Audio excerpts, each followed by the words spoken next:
Hi, I'm John Goldbranson. Let's talk Lou Rich.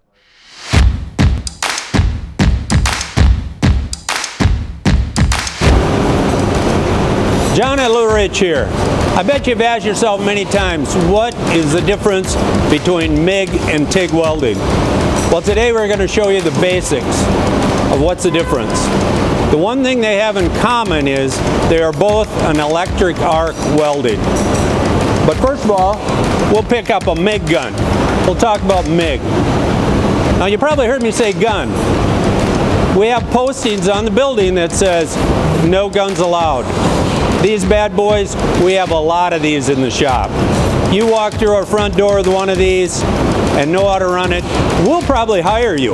Now what it does is, it's got a trigger just like any other gun, but the filler wire comes up through the gun and you can see it shooting out. And also around that wire is coming out the shielding gas. You want to know what the shielding gas does? At that point, when you're forming a metal puddle of liquid metal, it's very, very delicate. It needs to be shielded. If it doesn't shield, you end up with a junk weld. Anybody who's welded and has actually run out of gas, you understand your weld turns to crap right away. Usually that gas is argon, CO2, or a combination of. Okay, what I have in my hand right now is a TIG torch.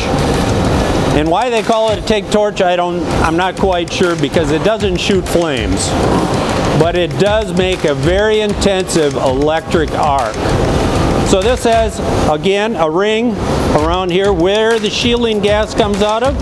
But here's a tungsten. It's kind of in the place where the wire was, but this doesn't shoot out and it doesn't disappear. So this is more for intense welding. Takes a very high skill level, good experience. Takes you a while, a little knack to get onto a TIG welder the way you should.